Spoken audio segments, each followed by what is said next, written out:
So I would say my traditional greeting of the weekly check-in, but I just gotta say, what up, homie, and homie? How y'all doing today? we got a full house, and this is a total coincidence that everybody on the podcast are actually literally homies. We are all from Los Angeles. We have all traveled the world, and we are all in our respective abodes. So I want to say what's up to everybody. First, let me acknowledge my co-host and my partner in all of the crime possible in Ark Republic. What's up, Dr. Rolanda Spencer? Hey, I'm ready. LA in the house. You know what?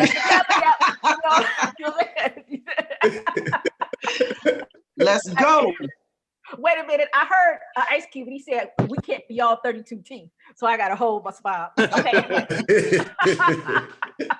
But so our esteemed guest that said that he would come in and chop it up with us is Mr. Dane Crawford. Dane Crawford is founder and host of Uncouth Radio out of Los Angeles. He also is a member of the Wild Bunch. You must check out Uncouth Radio. It runs on Facebook. It goes from everything from politics to sports, to everything that is what we would call maybe our guilty pleasures and ratchetness. What's up, Dane? What's going on, y'all? Thanks for having me here today.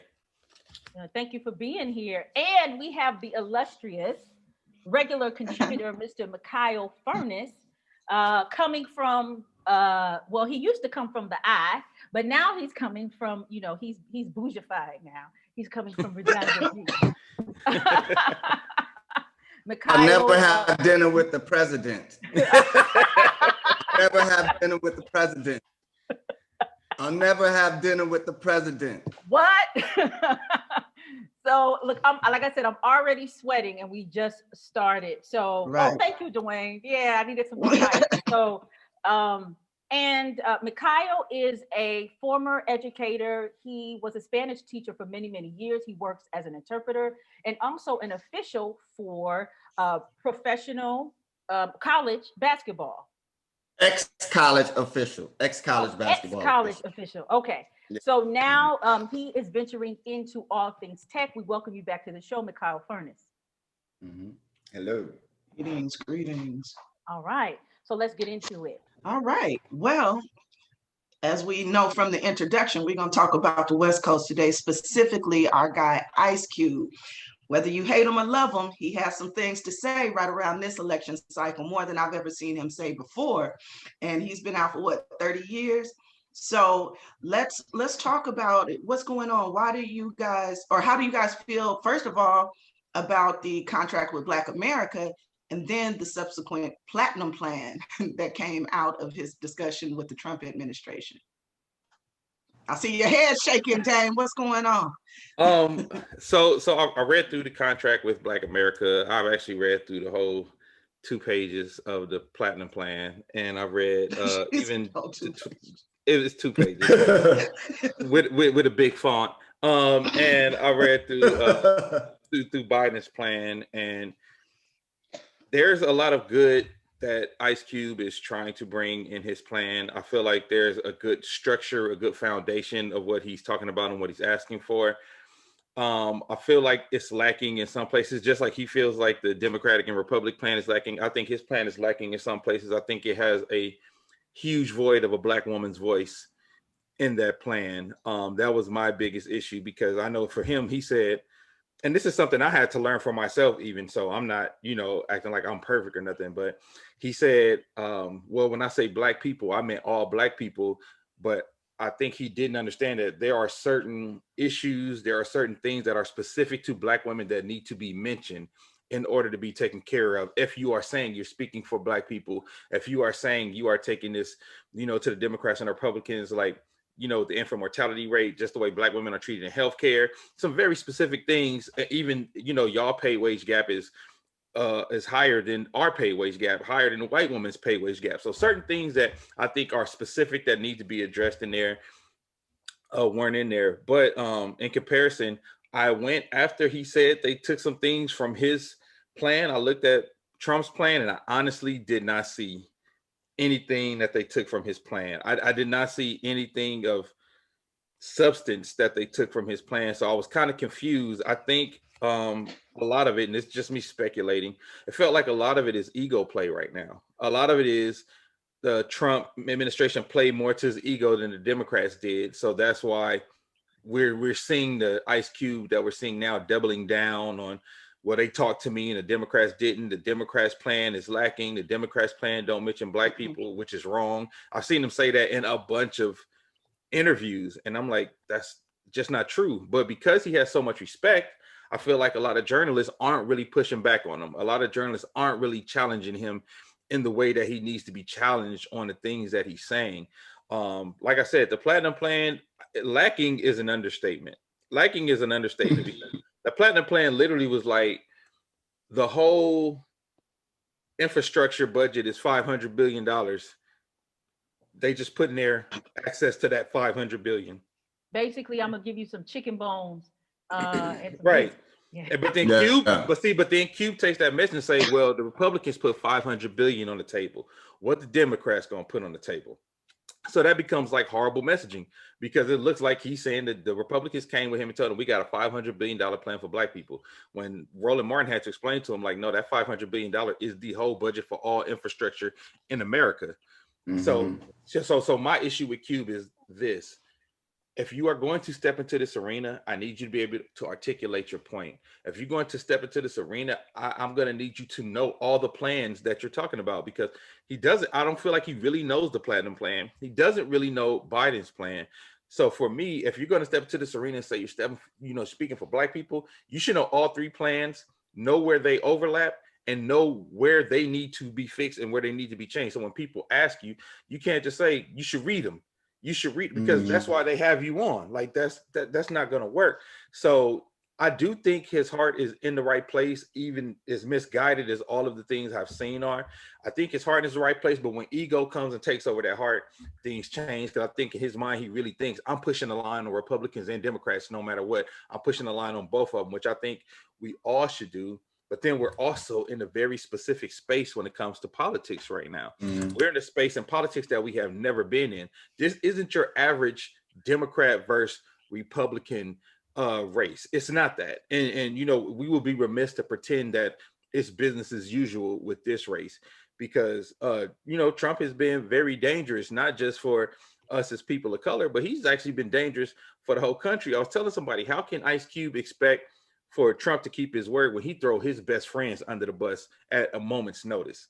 Like, this is a man who, the minute he doesn't need you no more for political expedience, he will discard you. And like, if we were having this conversation about during the election of Barack Obama and McCain, I would see this probably way different, because you're talking about the usual political space. But now we're in a place where he's being very dangerous. He's very disingenuous about what he says about black people, people of color, the whole Black Lives Matter movement. It's just too much on that side right now to act like it's even Steven on the Democrats and Republicans right now, because it's not. I would say. So, I'm sorry. Go ahead, Mikhail. So I saw the interview he did with Roland Martin, and Roland Martin pushed back on a lot of those issues. And in that interview, he also brought in Alicia Garza. So to Dame's point, Roland tried to do is facilitate a connection between Ice Cube and another organization, because the question was, what essentially is, where'd you get your information from? And it was revealed that some of the information he got was from Dr. Claude Anderson. So I think, as we talk about a plan for Black America, one of the glaring things I see, especially with the contract for Black America, the key thing for me is Black responsibility. I think that's the key that sticks out, because if it's a contract, maybe it should have been between us, as opposed to bringing it to somebody else, to Dane's point, that's been proven to be unreliable, untrustworthy, and not loyal, that he will throw his friends under the bus. So we have all these trade organizations such as National Lawyers Association, we have National Black Nurturers, we have Black Teachers Organization, we have Black Engineers, we have Black Scientists. That's who the contract should have been with, because these are the people who lay the foundation for structuring America. If we're going to deal with, as Ice Cube said in point 13, Black responsibility, our entertainers should be persuaded to deliver more positive content. Just in that alone, I don't think we could trust America or the institution to deliver that. We have to be able to go to the people who have divergent ideas and say, how do we all sit at this table and move away from the big table, not totally leave the seat, but move from that table and create our own table to sit at. Because we may have to have 2 seats at 2 tables, but we definitely need to build our own table. So I think the contract for me would have been more powerful if it was definitely created with more of a generic, like with the teachers, with lawyers, with people who actually have a connection of resources and networks that we can filter our people into these functional organizations. But Biden plan and Trump as a teacher, this just looks like bullet points. And it just regurgitates things that have been speaking points for the last 40, 50 years, 60 years from the NAACP and other organizations. But in short, I really think that maybe this plan would have been more effective if it was left in-house. Maybe piggybacked with Killer Mike. He just started his bank.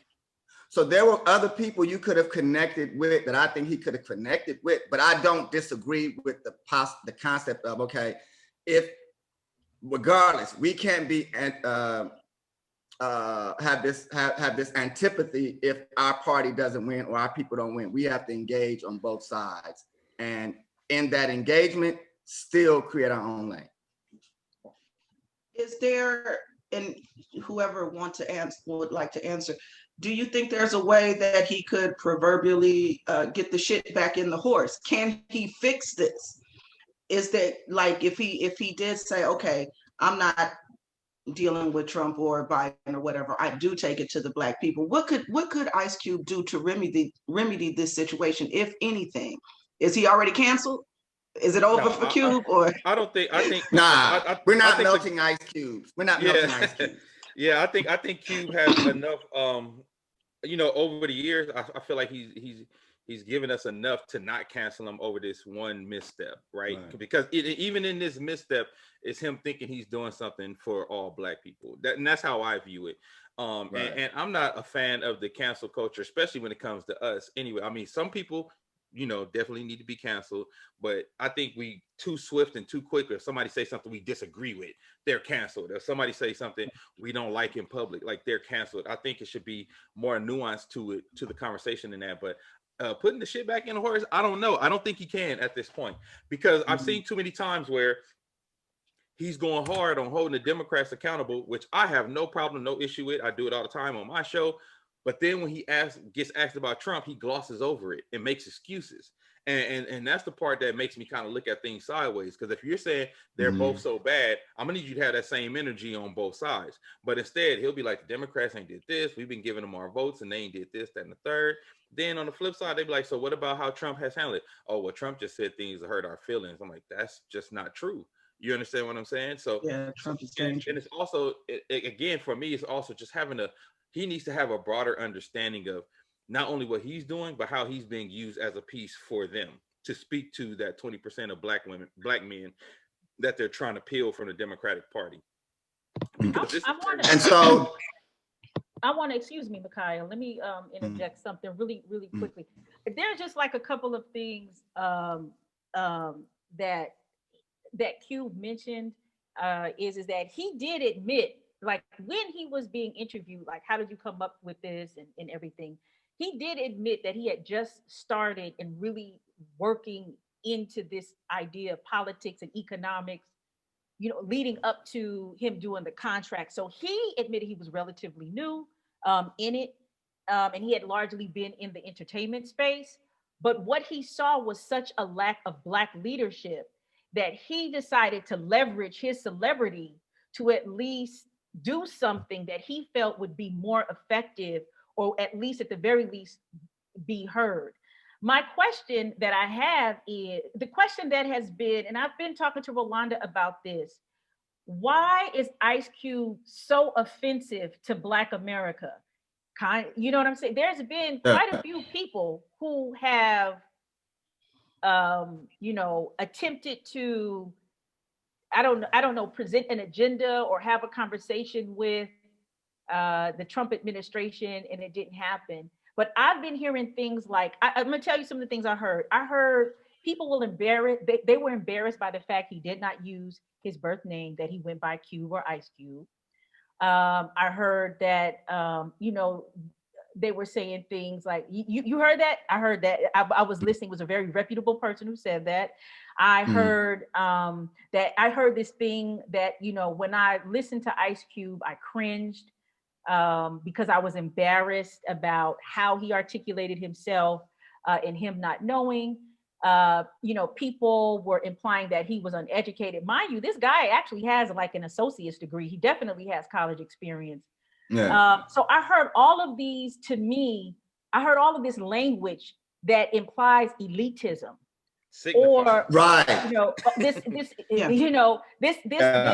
space, in order to negotiate and broker power, are only for a certain people who look a certain way and have a certain pedigree that is agreed upon. When the fact is that whether you love to hate him or not, is that he got Black people talking in a way that nobody got anybody talking, period, whether it was presented to Trump or not. And people don't acknowledge that. That bothers me a lot because to me, it is indicative of one of the main issues we have when we talk about leadership. So I just can you please kind of talk about what has been the conversations in terms of why people think Ice Cube is unqualified in order to enter into space, other than the fact we already know, he already admitted that he already said, look, I'm just getting into this politics shit. Right. He already said that. But see, that's the problem right there that he addressed. He said for the last 60 years, what have the Black politicians been doing? That why is it my job? And because you haven't been doing your job, let me put something out there. And I think I'm sorry, go ahead. And my last point is, I think what we have to consider too is he did not directly speak to Trump. What we have here is a little like hip hop. They sampled, they took some ideas and his spokesperson incorporated it. So I think part of this is just disinformation in some aspect, how you speak, because he did say he never talked to Trump. Someone from his campaign reached out to him. And so how it's framed is, oh, we're using Ice Cube's plan. No, Ice Cube had a plan independent of Trump. And while he brought it to Trump and Biden, the Trump campaign opportunistically seized on, maybe we could divide Black America on the simple fact that Ice Cube is not a traditional elite person. He's not educated, allegedly. He is not a politician. So why does he have this platform and why does he have this agency and access? That is offensive possibly to the elite Negroes in society who have PhDs, who are actually and can't politicians. Get the meeting. And that's the thing. Oh, yeah, that's like can't get their foot in the door. And that's what it is. Exactly. And let me say this. It ain't this is my thought on that. What you presented, Kaia, is that Ice Cube didn't come in white enough for Black folks. And that's what it really is, because when it comes down to it, this idea of professionalism in education and elitism is whiteface. They wanted him to come in his 3-piece suit and, and O'Shea Jackson and all of that type of shit, and just so they could feel better. Why would you be embarrassed by anybody who could go in and try to do something for you? You know what I mean? I'm not saying that his plan was all the way well thought out. Definitely not the platinum plan. That to me, this is just like I said before, I think this is just political theater.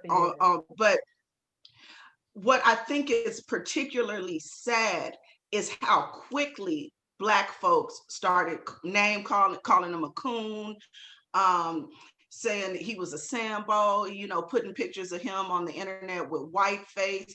And it's still like they don't understand the nuance. They don't understand what he's saying. He didn't, like you said, he did not meet with Trump.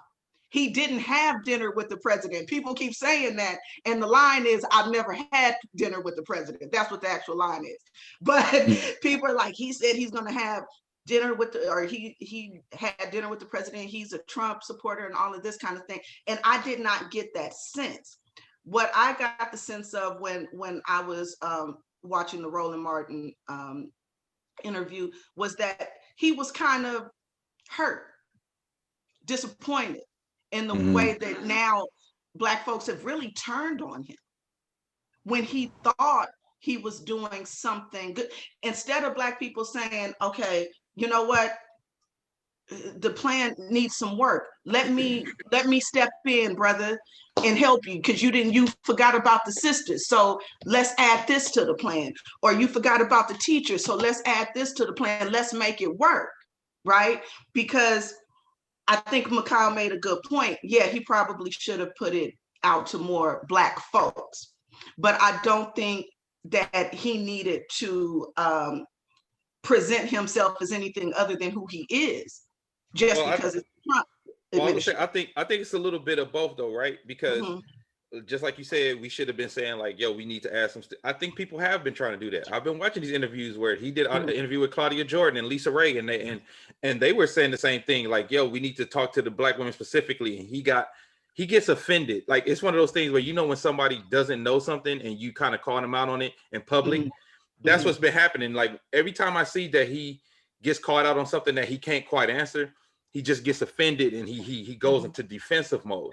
And in regard to the original point about how people have been talking about him articulating it, I think that's something that has to go towards more conditioning of, like you say, the bourgeois Negro, and not just the bourgeois. It goes towards conditioning of a lot of Black people, period, thinking we have to speak a certain way in order to be heard by the majority, right?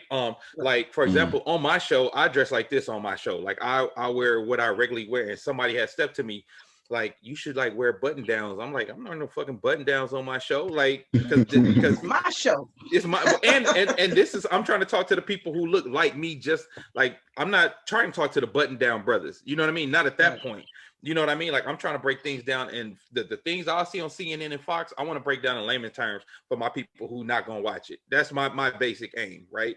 So in order to do that, we do have to come to that level where we not pretending to be something we not. Like, that's why I love when I see Ryan Coogler do an interview and he's so damn Oakland, and he's not trying to change his voice. He's not trying to code switch. Like, Ryan Coogler is Ryan Coogler, no matter what I've seen him on. He's super Oakland. And Ice Cube is the same way. Like, Ice Cube on Roland Martin is Ice Cube from Higher Learning. Like, Ice Cube is the same all the time. He's not changing at all.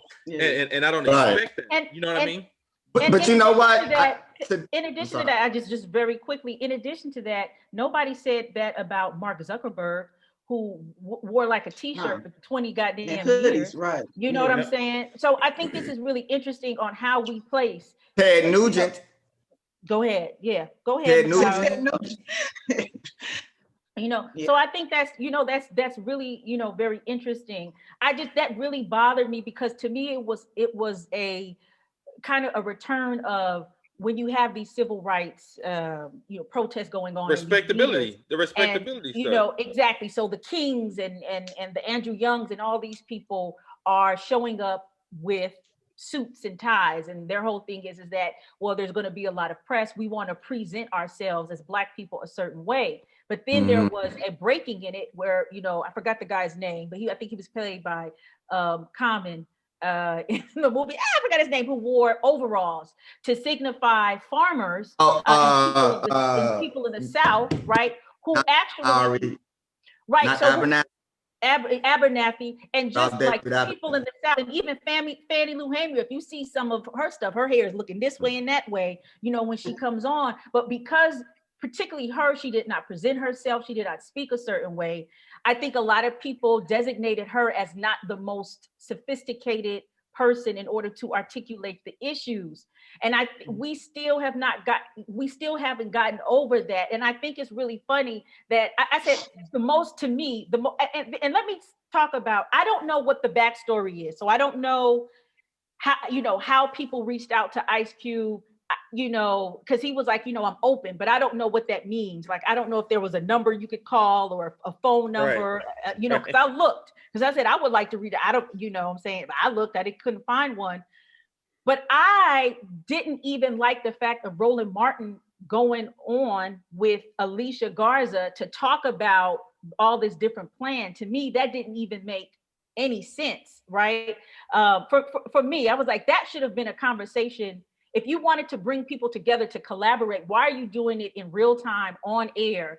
Shouldn't that have been a conversation beforehand? I don't know if Ice Cube had gotten into a mood of being so defensive, or maybe Roland Martin thought that this would be, something effective, that he would have somebody from Los Angeles. But I just thought that was not, I just was like, I don't understand the reasoning to that. Now, with all that being said, Cube has a lot, he has a lot to grow. He has a lot of growth to do, just like all of us. But I really feel that a part of him is so stuck in the 90s, in a lot of ways, that I'm like, we all have evolved. Cube, I know your house is banging.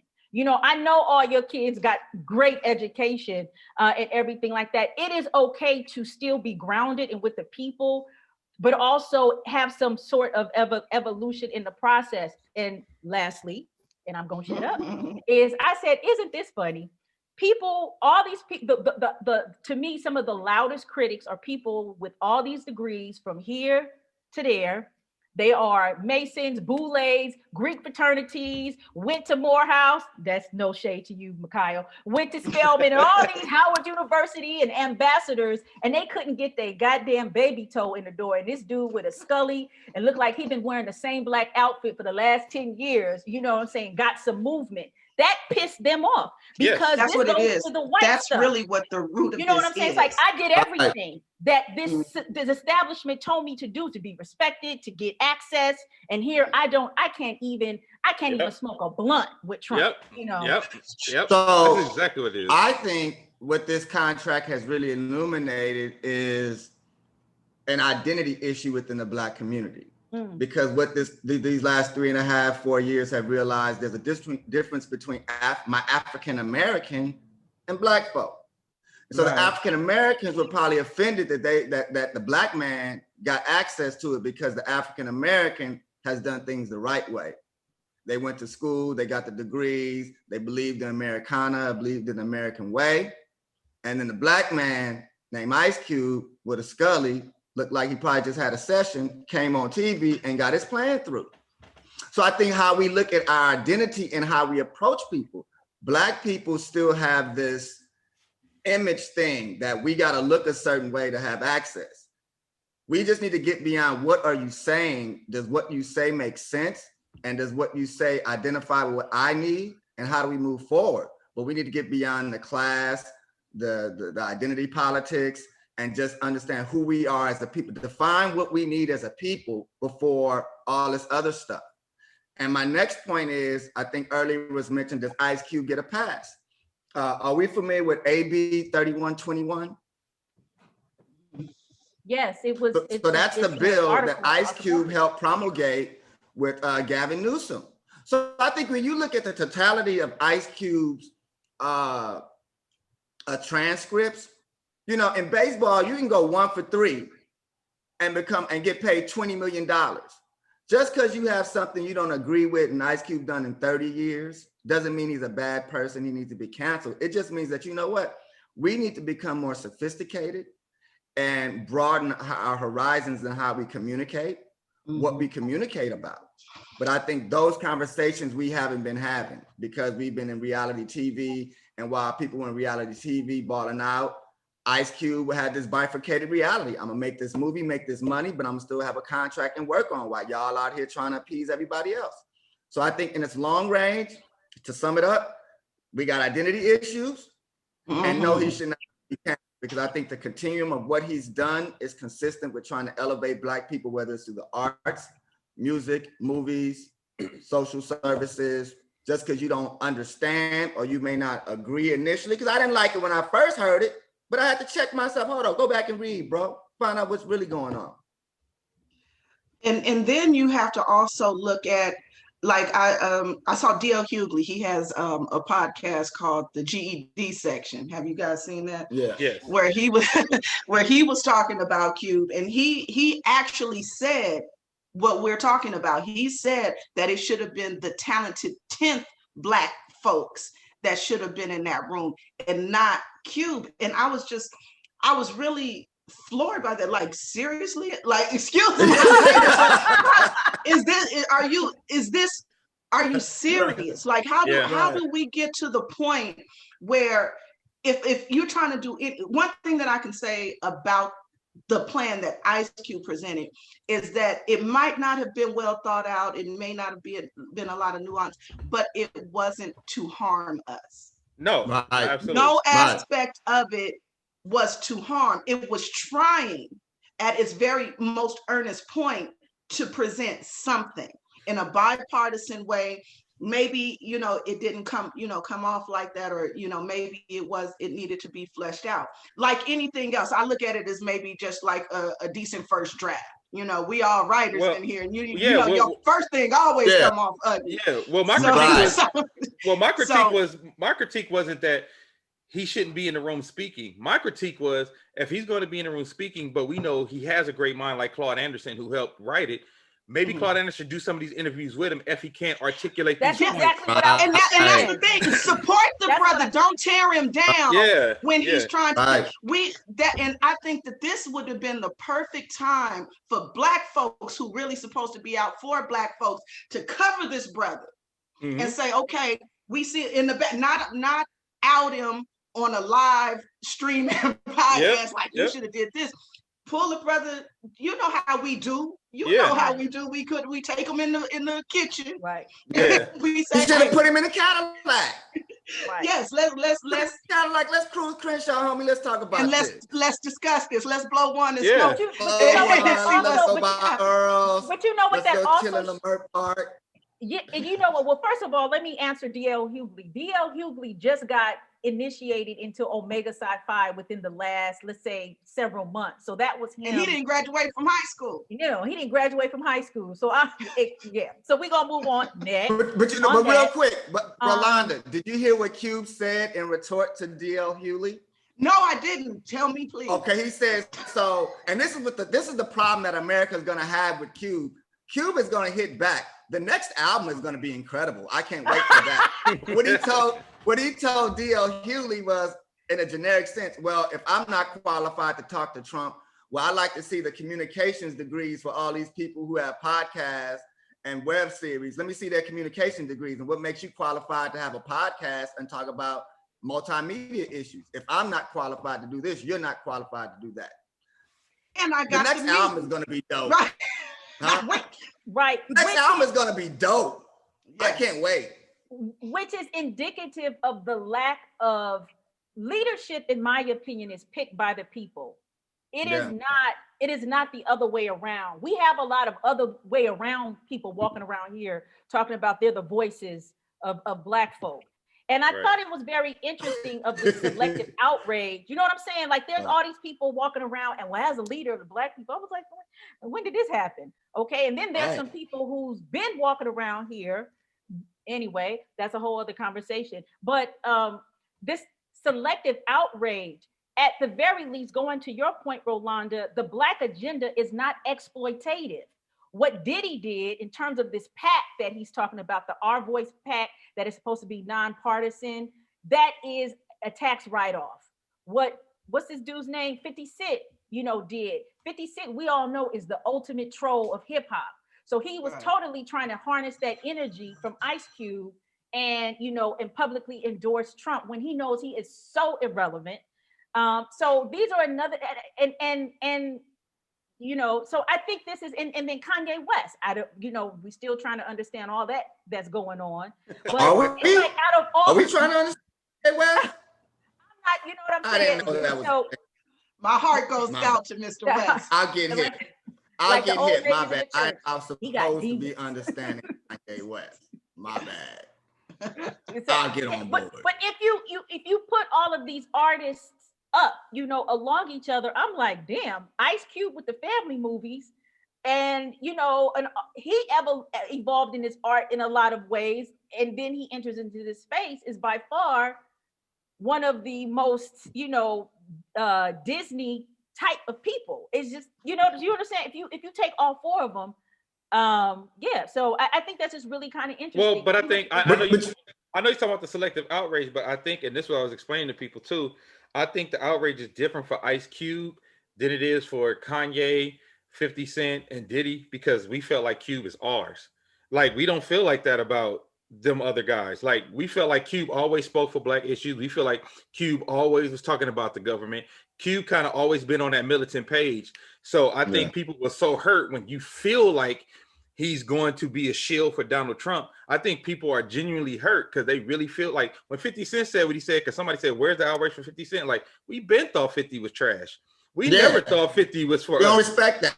Yeah, we don't. The way we respect Ice Cube is not the amount of respect Ice Cube has from the hip hop community at large, especially from our generation, is nowhere near the same as the respect we have for 50 Cent and Kanye. It's just a different level. Ice Cube is a legend. And you know Cube what? is a legend. Right. But you know what? Cube has historically been talking about politics for a while. So even when he left NWA and he got with the Bomb Squad and did his work with America's Most, there was this thing that P used to say, 5,000 G. And that symbolized we needed to have 5,000 elected Black officials by a certain time frame. Ice Cube spoke to that. I didn't know that. He spoke to that. So when they said 5,000 G, the whole 5,000 G was, man, we need 5,000 Black officials. This is in the 1990s, talking about that.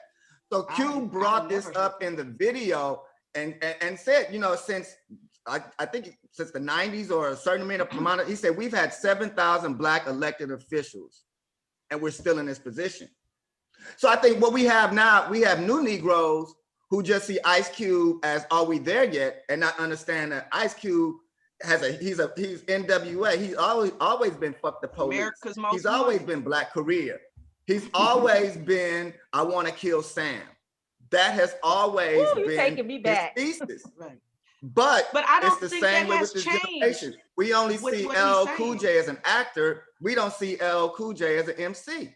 And I think we have to get our history back in order and understand that if you don't understand Ice Cube, you probably weren't listening to his music. This is a knee-jerk reaction. And some of those people, to Dame's, well, I have to disagree with Dame, those are the people that need to be canceled. Because if you just reacting to this, you don't know my man's history. You can't speak on something that you really don't have the idea and to have a logical opinion. This is a knee-jerk error. And this is what right. Oh, and what I was saying is what I appreciated about the whole thing in the way that Cube handled it was that he was just like, I don't really give a shit if it's Biden or Trump. That was really his point. It's like they mean the same to me or nothing at all. I'm just trying to get this done. And I think that's the point that people made. He did not endorse Trump. And I find it strange that people kept saying that, like he endorsed Trump and he went to Trump's house and he did this with Trump. He didn't do shit with Trump. He's never met, well, he probably met Trump. And that's a bit of Katrina Pearson though, when she came out with the big. Right. But again, but then they believed it, right? They believed the Trump administration when they say they don't never believe the Trump administration. So because Cube backed and said, yeah, I did. Like you know what I'm saying? He didn't say he went and met with Trump, and I think that's the narrative that now he's like Trump's friend and he's his crony or what have you. And I don't think that people understood that in the most genuine sense, he thought he had something, you know what I mean, that he could move. And he said, let's do it because I'm going to do it for my people. Right. And I think it was very on brand for him to say, I don't give a fuck if it's Biden or Trump. I think they're the same people. And to your point, Rolanda, and you know what? Should have had Claude Anderson there to clean that up. To your point, so Rolanda, too, I think that would have helped. I do think that would have helped. But this is all, you know what also is on brand? I don't give a fuck about what you have to say about how I move. If you've ever been to an Ice Cube concert, I've been to quite a few. His opening thing is throw your middle finger up and say, fuck you, Ice Cube. And you do fuck that you, shit Ice Cube. I'm the nigga you love to hate. That was the jam. You know what I'm saying? Right. So I would say that's on brand. But I also think I wanted to respond to Dame. I really believe that Ice Cube and people's affinity and respect is more regionalized and it's more within specific generations. Like, you know, people across hip hop in our generations know what Ice Cube has done, not only for hip hop, but also just, I mean, you know, a lot of people don't know. It was Ice Cube. I forgot what was the song where he said some Al Davis, something about the Raiders, when he was like, the Raiders Fuck never Al paid Davis. us. Fuck He Al never paid Davis. us. Yeah. Yeah. That was and on so the second album. people stopped wearing Raiders Intro. stuff because he was like, why are you wearing, you know, merchandise for a team that the owner doesn't even respect Black people, right? So I mean, so I would say this, a lot of especially Black feminism or Black feminists who have, in my opinion, a very superficial understanding of specifically, I would say, Ice Cube go from NWA and then jump to now. They don't know anything about the nuance. Like, they root him still in NWA. And I'm like, yo, first of all, this dude was like 15, 16, 17, 18, 19. He evolved. You've never heard him beat his wife. You never heard any of these like celebrities. Still married to the same Black woman. Same woman. He's a grandfather. You know what I'm saying? So I don't understand that. Like, this misogynistic, this and blah, blah, blah, blah. I'm like, yo, hush, hush, hush, hush. But Kaia, that's the in thing LA, right there. in That's the the 80s. assault on Black men. There's a tacit assault on Black manliness. And that's what we were discussing before, Kaia, in the 80s, specifically the late 80s in LA, all Black dudes that I know talked like Ice Cube in NWA. And that was part of their appeal. Let's keep it real. Let's keep it real. That was the time. I never had a girl. You never had a girl. Okay, it's all good. Don't worry. I hope you made up for it. Oh, I think Rolanda froze. Oh, shoot.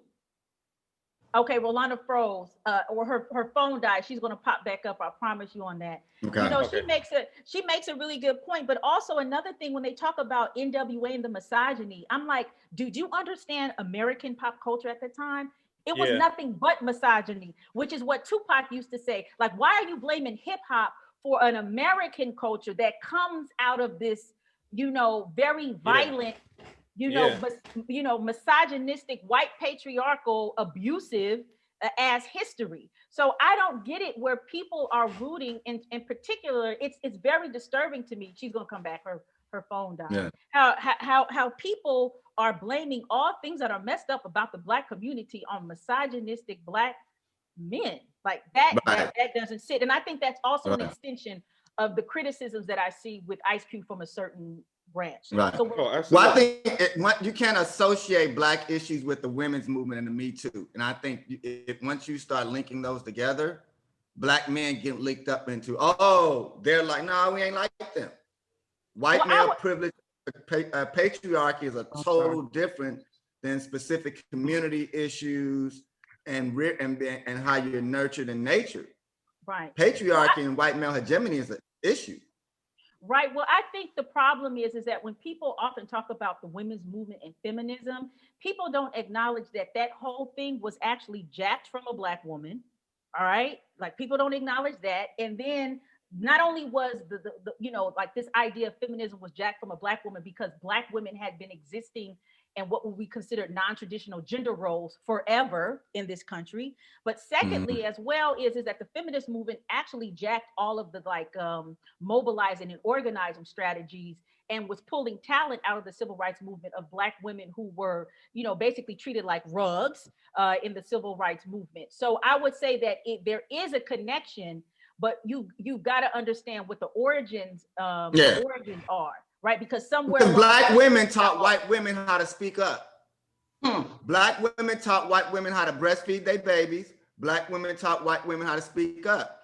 So in some research I've been doing for a project, I think Haley Quinn Brown was one of the first people that was one of the biggest Black proponents, but they snatched her up and had her work with their organization because white women couldn't speak up.